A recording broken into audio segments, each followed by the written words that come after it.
Good morning विद्यार्थियों।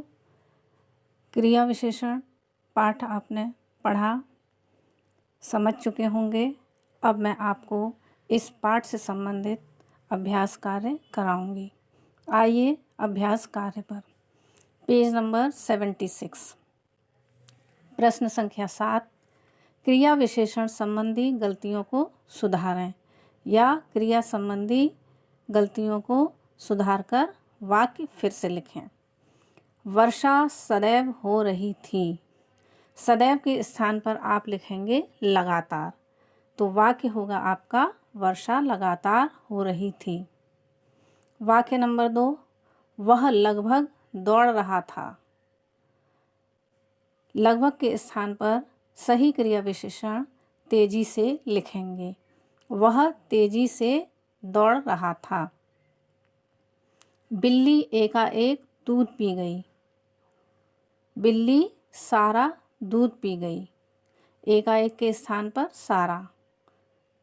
मैं दिन भर जागता रहा। दिन में जागता रहा। बड़ों की बात अचानक सुनो। अचानक के स्थान पर हमेशा। बड़ों की बात हमेशा सुनो। प्रश्न संख्या 10।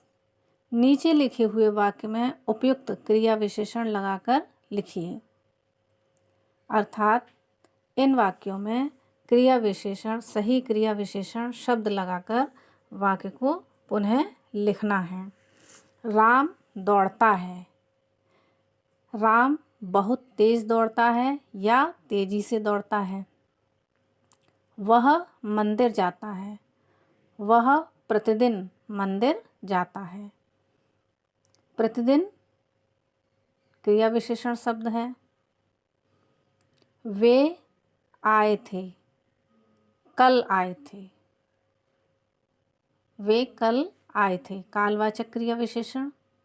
राम आज जाएगा, यह भी कालवाचक क्रिया विशेषण है। बच्चा रो रहा है। बच्चा जोर से रो रहा है या जोर जोर से रो रहा है, रीतिवाचक क्रिया विशेषण। इस प्रकार से आपका अभ्यास कार्य पूरा हुआ। यह अभ्यास कार्य आपको अपनी हिंदी कॉपी में करना है।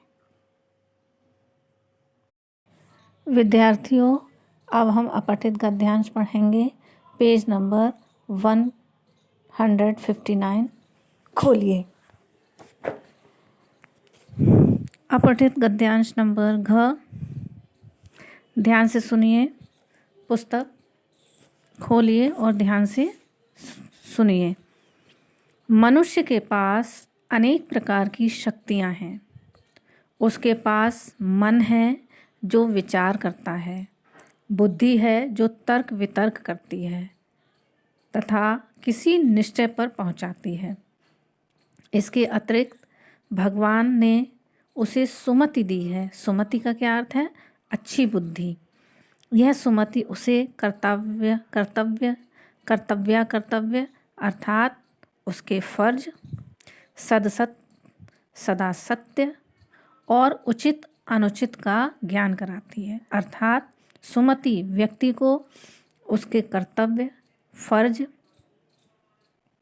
सदा सत्य रहने वाली वस्तुएं एवं उचित और अनुचित का ज्ञान कराती है। जिसके पास सुमति नहीं होती वे मनुष्य सफलता प्राप्त नहीं कर सकते। सुमति मनुष्य के विचारों, उसके संस्कारों और संस्कृति से निर्मित होती है। व्यक्ति की सुमति जितनी पवित्र और उज्जवल होगी, उसके कार्य भी उतने ही श्रेष्ठ होंगे। और यह तो निर्विवाद सत्य है। निर्विवाद माने बिना किसी विवाद के, कि श्रेष्ठ कार्य ही मनुष्य को उन्नति की मार्ग की ओर अग्रसर करते हैं, अर्थात आगे बढ़ाते हैं। अग्रसर का अर्थ क्या है? आगे बढ़ाना।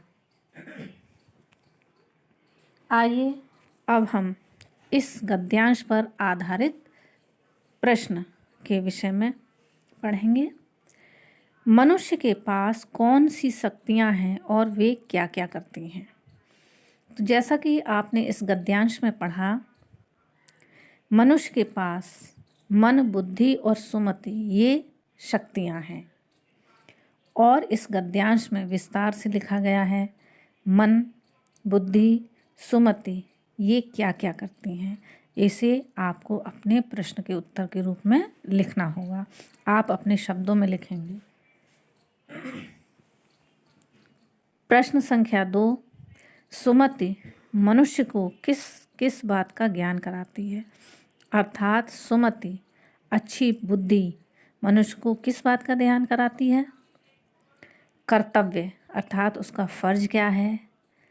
सदैव सत्य रहने वाली वस्तुओं के विषय में, बातों के विषय में बताती है। उचित और अनुचित का ज्ञान कराती है। प्रश्न संख्या 3, वे कौन से सत्य हैं, वे कौन से तत्व हैं जिनसे मिलकर सुमति का निर्माण होता है? अब यहाँ पर प्रश्न पूछा गया है कि सुमति अच्छी बुद्धि कैसे बनती है, कैसे सुमति का निर्माण होता है, इसमें कौन कौन से तत्व सहायक हैं जो सुमति का निर्माण करते हैं। तो आइए, जैसा कि इस गद्यांश में लिखा है, सुमति मनुष्य के विचारों, उसके संस्कारों और संस्कृति से निर्मित होती है। अर्थात विचार, संस्कार और संस्कृति वे तत्व हैं जिनसे मिलकर सुमति का निर्माण होता है। प्रश्न संख्या 4, मनुष्य के कार्यों की श्रेष्ठता का मूल्यांकन किस आधार पर किया जाता है? मनुष्य के द्वारा किए गए कार्यों की श्रेष्ठता का मूल्यांकन किस आधार पर किया जाता है? सुमति की पवित्रता एवं शुद्धता के आधार पर किया जाता है। सुमति जितनी पवित्र और उज्जवल होगी, उसके कार्य उतने ही श्रेष्ठ होंगे। आइए प्रश्न संख्या 5 पर हमें सद, सत, निर्विवाद, कर्तव्य, कर्तव्य और सुमति के अर्थ लिखने हैं। सद, सत, सद माने सदा, सत माने सच, हमेशा सच रहने वाला। निर्विवाद, निर्विवाद माने बिना किसी विवाद के।